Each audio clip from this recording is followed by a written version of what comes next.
It begins the way so many impossible things begin, with something ordinary. A hillside. Dry grass bending in the wind. The weight of the Brazilian summer pressing down on Vintum Hill like a held breath. Niterói, 1966. A Saturday. The kind of afternoon where nothing is supposed to happen. Picture a hillside outside Rio de Janeiro, August 1966. The air is heavy, unmoving, the kind of heat that presses against your skin and refuses to let go. Grass bends in slow waves under a restless wind, and for a moment, everything feels ordinary, quiet, distant, forgettable. And then something doesn't fit. Two bodies lie side by side on the slope, dressed not for a hike, not for work, but in formal suits, clean, deliberate, almost ceremonial. They are perfectly still. Too still. Their faces are hidden behind crude masks made of lead, shaped to cover the eyes, as if shielding them from something no one else can see. There are no signs of struggle. No blood. No wounds. Just silence. And a feeling that whatever happened here wasn't sudden. It was expected. Beside them, investigators will later find a notebook. Inside it, a message. Brief. Cryptic. Unfinished. Instructions that read less like a plan, and more like a ritual. 1630 at the specified location. Ingest capsules. After effect. Protect metals. Wait for mask signal. No explanation. No context. Just fragments of something that feels dangerously incomplete. Who writes something like that? And follows it? Because here's what makes this story unsettling. These men didn't end up here by accident. They traveled. They prepared. They bought materials. They told people they had a purpose. And yet, whatever they were trying to do, ended here, on this hill, in silence. And that's where the real question begins. What were they expecting to see that required them to cover their eyes? Two boys are playing at the edge of the slope, teenagers from the neighborhood below, kicking through the scrub, the way teenagers do when they have nowhere specific to be. The city hums distantly beneath them. The air tastes of red soil and something electric, something dry. One of the boys stumbles on a stone and looks up to get his bearings. And then he goes still. Up ahead, just off the path, two men are lying in the grass. They are lying very close together, side by side, with the terrible stillness of the dead. They are dressed in formal suits, dark, proper, the kind you wear to an important meeting or a funeral. Their arms are folded. Their shoes are clean. They look, from a distance, like men who simply lay down and decided to sleep. The boy calls out. Neither man moves. He calls again. Nothing. He takes a few steps closer, and that's when he sees them, the things on their faces. Not sunglasses. Not cloth. Something shaped from lead, heavy and dark, pressed against their eyes like the masks of something ancient and ceremonial. Lead shields, hand-fashioned, covering only the eyes. There is no blood. No sign of violence. No trauma to the bodies. No evidence of a fall or a blow or a struggle of any kind. The grass around them is undisturbed. It is as though they descended from the sky and simply lay down here, in their good suits, their lead masks pressed to their eyes, and waited for something that never came. Or perhaps it did come. Perhaps that is exactly the problem. The bodies were found on August 20th, 1966. The men were identified as Manuel Pereira de Cruz and Miguel José Viana, both electronics technicians from the town of Campos dos Goitacazes, roughly 300 kilometers away. They were 40 and 32 years old, respectively. They had families. They had lives. They had, according to everyone who knew them, no reason at all to be dead on a hillside in Niterói wearing handmade lead masks. And yet, here is what we know with certainty, and it isn't much. They left Campos on August 17th. They took a bus. They stopped at a bar along the way and bought 2 bottles of water and a raincoat, a single raincoat, for 2 men. They were seen in Niterói that same afternoon. They purchased materials. They climbed the hill. And then, at some point between the afternoon of August 17th and the morning of August 20th, they died. The cause of death was never conclusively established. Think about that for a moment. 2 men, found in an open field. No poison detected. No trauma. No foul play visible to the naked eye, or to any autopsy performed in the weeks that followed. The toxicology of the era was limited, certainly, but it was not nothing. It could detect the obvious things. It found none of them. Whatever killed Manuel and Miguel left no signature. But this was only the beginning. Near the bodies, tucked into the pocket of one of the men, or set carefully beside them, accounts vary, was a small notebook. Inside was a note written in what appeared to be a deliberate, controlled hand. Investigators who examined it later would describe a sense of purpose to the writing, as though these were not the words of a desperate man but a prepared one. The note read, in translation, 1630 be at the agreed place. 1830 swallow capsules. After effect protect metals wait for the mask signal. Read it again. Be at the agreed place. What place? This hill. Or somewhere else, somewhere they never reached? Swallow capsules. What capsules? There were no capsules found at the scene. No residue. No packaging. And protect metals, a phrase so strange it sounds like it belongs to another language, another logic entirely. And then, wait for the mask signal. The mask signal. They built the masks themselves. Investigators confirmed this. The lead had been cut and shaped by hand, pressed into the curved form of eye covers, fashioned with enough care to suggest they were made in advance, not in a hurry. These were not improvised. This was planned. Someone, or both men, decided before they ever left Campos that they would need to shield their eyes with lead when the time came. Shield them from what? To understand what might have drawn 2 electronics technicians to a hilltop to await something wearing lead masks, you have to understand the world they lived in, and not just the physical world, though that matters too. You have to understand their interior world. And that is where the story becomes simultaneously more human and more unsettling. In the early 1960s, Brazil was experiencing a quiet cultural explosion in a subject that had very little to do with politics or economics. It was, instead, concerned with the sky, with contact, with the possibility, treated in certain circles not as fantasy but as established, ongoing fact, that extraterrestrial intelligences had already made themselves known to a select group of human beings and were continuing to do so. This was not fringe thinking in a derogatory sense. It was not the province of the isolated or the unhinged.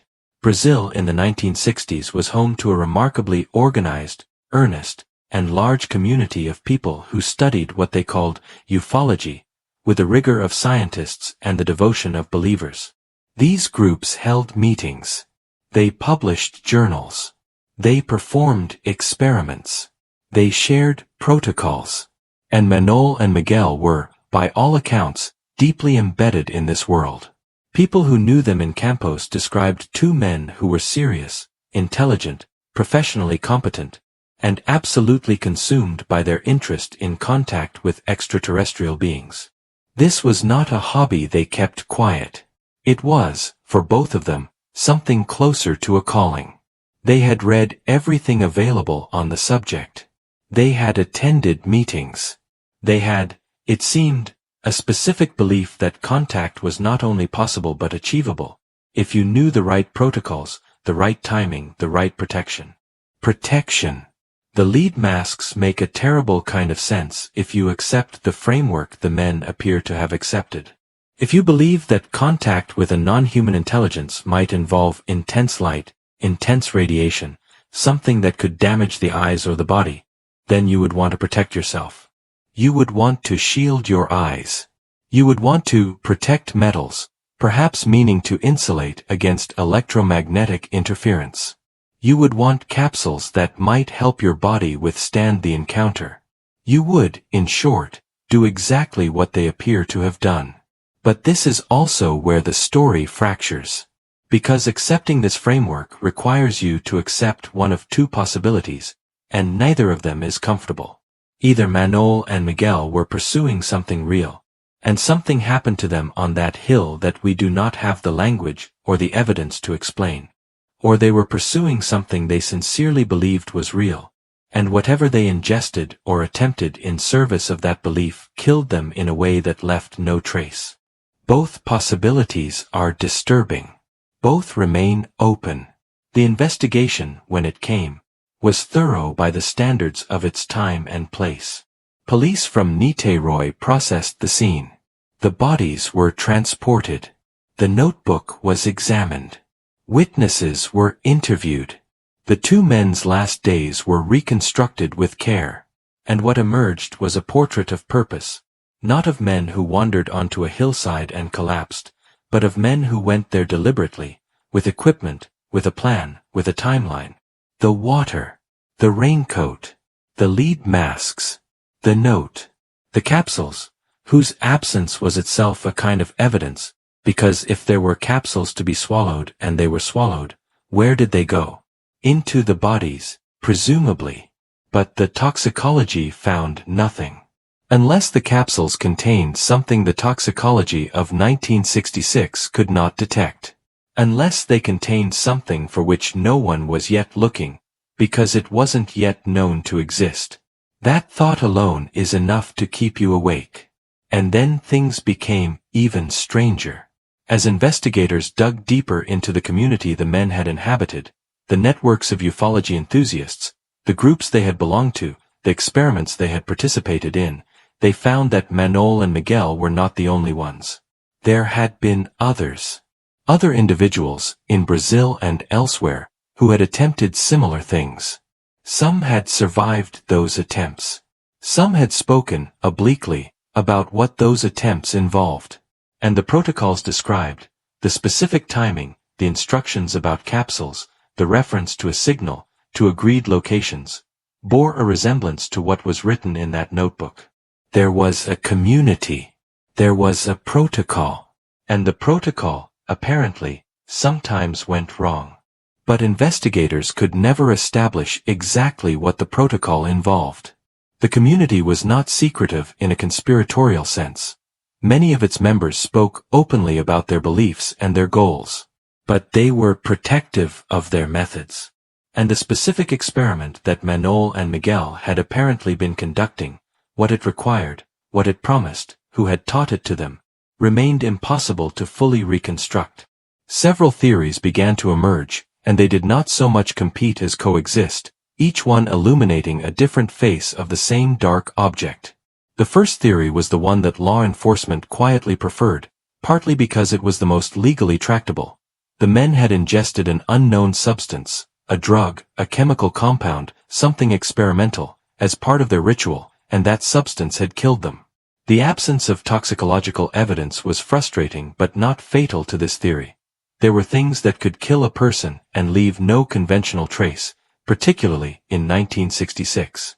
The raincoat, oddly purchased for two men, might have been intended to insulate against something. The capsules in the note might have been the critical element. And if those capsules were something synthesized privately, without commercial production, there would be no standard for comparison. This theory was logical. It explained the facts reasonably well. It placed the deaths within the realm of the explainable, even if the full explanation remained out of reach. But it left things unanswered.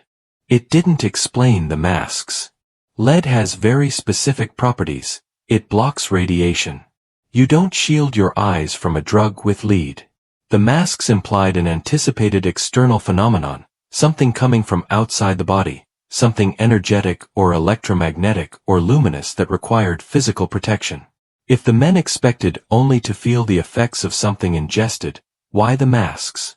Why that specific choice of material? The second theory was the one that the ufology community itself held, and held loudly. The men had made contact. or had attempted to. They had followed the protocol correctly, arrived at the agreed location at the agreed time, swallowed the capsules that were meant to protect or prepare their bodies, put on the masks to shield their eyes from whatever light or radiation a craft or a presence might emit, and something had gone wrong. Not with them. With the encounter. Something had exposed them to an energy they couldn't survive. Members of Brazilian ufology groups made this argument with a persistence that outlasted the investigation. They pointed to other cases, not just in Brazil but internationally, where individuals who had reportedly made contact with anomalous phenomena had died of causes that left no conventional trace. They argued that the toxicology of 1966 was not equipped to detect radiation damage of a novel kind, or the effects of an energy that didn't have a name in any textbook. This theory, too, explained some things and left others open. It explained the masks. It explained the note. It even explained the raincoat, which, if the hill was a known contact site, and if previous visitors had described unusual weather phenomena or electrical discharges, and some claimed they had, might make sense as basic protection. But it didn't explain the absence of anything else. No landing marks. No physical evidence of a presence. No witnesses who saw anything unusual in the sky or on the hill that night. Nothing. Just two men. In their good suits. Their eyes behind lead. The third possibility is in some ways the darkest, because it requires no supernatural element at all. What if Manol and Miguel were not acting on their own? What if the protocol they followed, the note, the capsules, the masks, the timing, was given to them by someone? What if there was a third party involved, someone who knew what the capsules contained, someone who understood exactly what would happen when those capsules were swallowed, and who was not on the hill that day?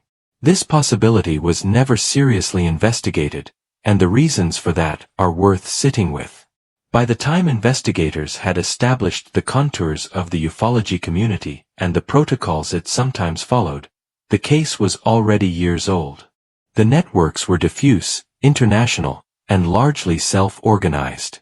There was no obvious structure to pursue, no hierarchy to apply pressure to. But what investigators did establish was this. Manol and Miguel had been in contact with at least one other person in the days before their deaths. Someone had communicated with them. Someone had confirmed, or perhaps initiated, the plans that took them to Vintum Hill on that August afternoon. That person was never identified. But what investigators found next changed everything. Or rather, what they found next changed the shape of the questions, which is a different and in some ways more unsettling thing. Months after the investigation had officially stalled, not concluded, not resolved, simply stalled, because there was nowhere left to push, a journalist began to look into other deaths that had occurred in similar circumstances. Not identical. Nothing was identical. But similar. Individuals connected to ufology communities, individuals who had spoken of protocols and preparations and meetings with non-human intelligences, found dead in ways that defied easy explanation. The causes of death were various. The connection to anomalous phenomena was in some cases tenuous. But the pattern, if it was a pattern, was deeply unsettling. This journalist never published a definitive account. The material was too uncertain, the evidence too indirect. What he found was not proof but resonance. The feeling that the deaths of Manol and Miguel were not isolated, not entirely unprecedented, and not fully understood even by the communities that mourned them. And then, 5 years after the bodies were found, a woman came forward. Her name has been kept private, at her family's request. But her account, given to researchers and later referenced in a number of serious investigations of the case, added a layer that no previous theory had accounted for. She said she had been on the hill. Not on August 20th, not when the bodies were found, but in the weeks before. She said she had been part of a group that used Vintum Hill as a meeting site, a site chosen because of its elevation, its isolation, and what she described as its energy. She said the group had performed experiments there before. She said that on at least one occasion she had experienced something she could not explain, a light, a sound, a period of lost time, and that she had left the hill frightened and had not returned. When she saw the news reports about the two men found dead there, she said she understood immediately what they had been attempting. She had heard of the protocol they appeared to have followed. She knew about the capsules. She knew about the masks. She said she had never taken the capsules herself. She was afraid of what they might do. She offered no explanation for what the capsules contained or what they were intended to achieve. She said she didn't know. She said no one in her group had ever known for certain. They had received the protocol from someone further up a chain that she couldn't fully see, and they had followed it, or declined to, based on their own courage and their own faith. Faith. That word keeps surfacing in accounts of this case, in one form or another. Not religious faith, necessarily, though the boundaries between spiritualism and ufology were porous in this community. Something more like the faith required to step into the unknown, to go to a hill in your good suit with lead shields over your eyes and trust that what you've been told will happen, that trust will protect you, that the protocol will hold, that whatever is coming will not hurt you, as long as you follow the instructions precisely. Manol and Miguel followed the instructions. They arrived at the agreed place. They swallowed the capsules. They put on the masks. They waited for the signal. Whatever happened next, they did not survive it. By the early 1970s, the case had been officially filed as unsolved. The toxicology had yielded nothing. The cause of death remained undermined. The third person who had communicated with the men was never found. The capsules were never recovered or identified. The note remained unexplained. The lead masks were archived. And the story, because a story is what it had become, for reasons that are worth examining, began to spread. Not quickly, not all at once, but with the slow, inexorable drift of things that don't fit anywhere. True crime writers encountered it. UFO researchers cited it. Academics studying new religious movements included it in their surveys. It appeared in journals, in books, in the early internet's vast appetite for the unexplained. And with each retelling, it acquired new details. New witnesses came forward, some credible, some not. New theories were advanced. The capsules were said to be psychoactive, or radioactive, or pharmaceutical, or something synthesized in a private laboratory to a formula no one could reproduce. The masks were said to be protection against a technology, or a presence, or a phenomenon that had no name in any language currently spoken by human beings. Each addition to the story made it larger and less certain. That is the nature of these things. The more people look, the more shapes they find in the dark. But here is what remains, beneath all the layers of speculation and attribution and mythologizing. Two men are dead. They died under circumstances that have never been explained. They died purposefully, prepared, following a plan they believed in.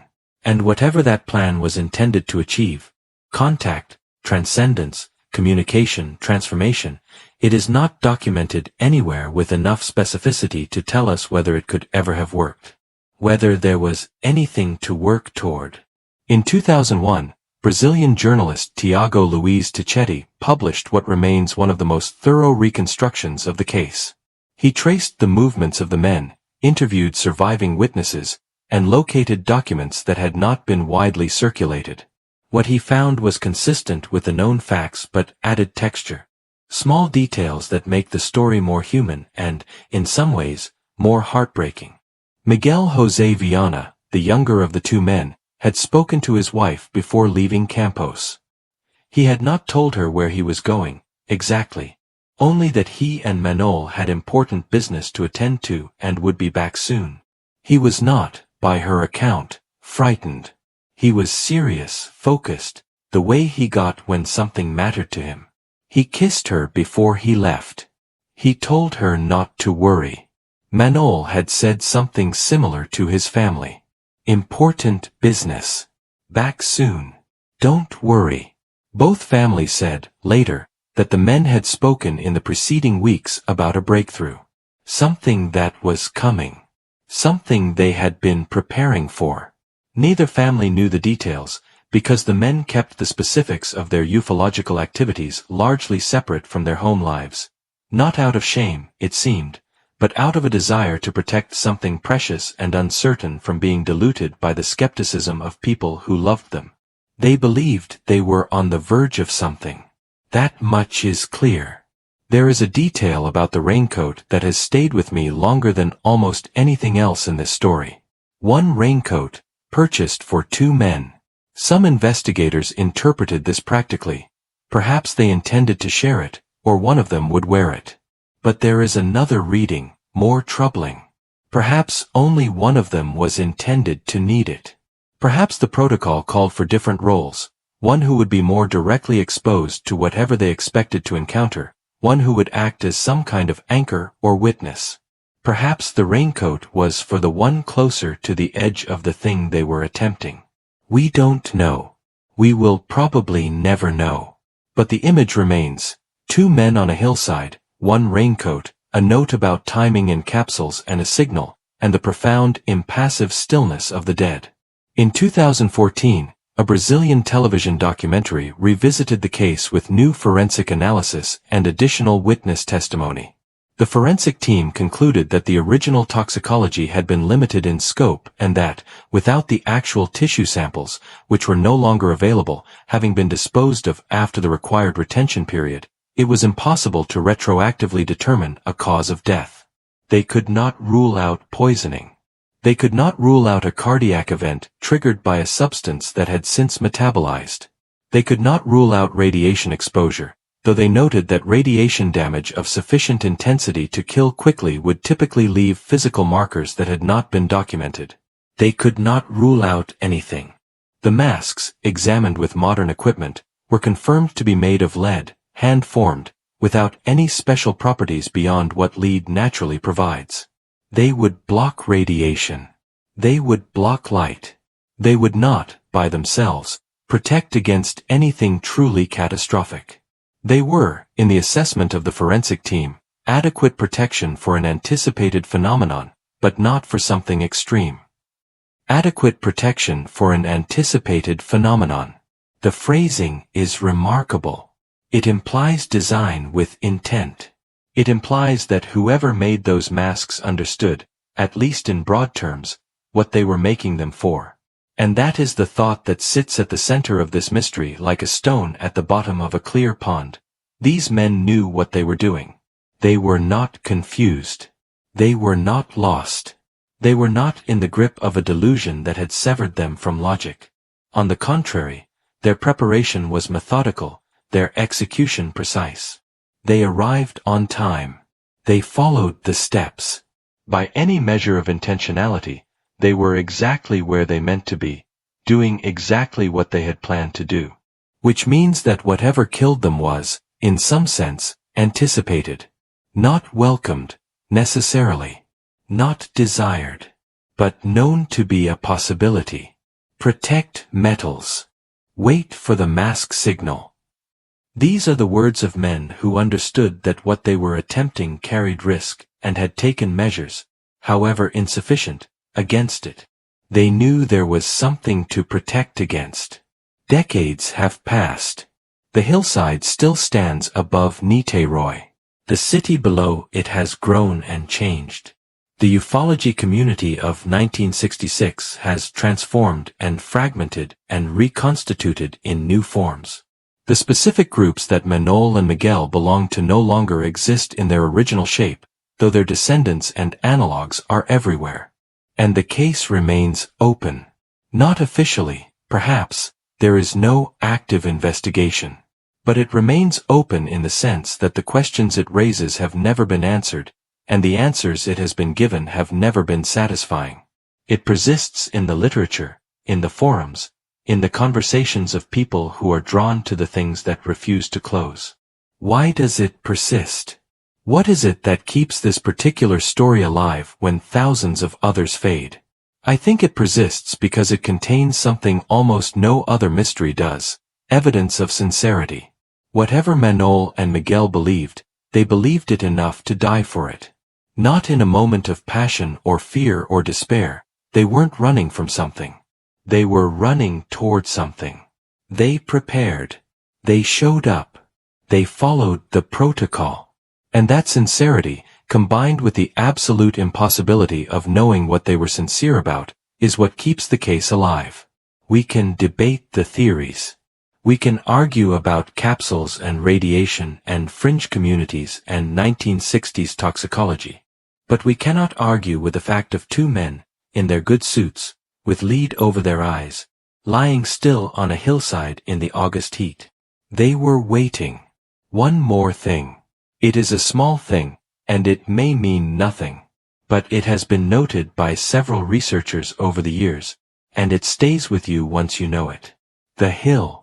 Vintum Hill. In the local tradition, folk tradition, the kind that accumulates around places over generations without anyone quite intending it, Vintum Hill had a reputation. Not a famous one. Not the kind you'd find in a guidebook. Just the kind that lives in neighborhood memory, a place where strange things happened. Where the air felt different. Where lights had been reported, years before 1966, by people who had no interest in ufology and no particular investment in making the story larger than it was. They chose that hill for a reason. Or the hill chose them. Or there is no connection at all. And it is simply a coincidence that a place with a history of reported anomaly was also the place where two men went to attempt contact with something they believed was real. We don't know which of those is true. We don't know what was in the capsules. We don't know who sent the instructions.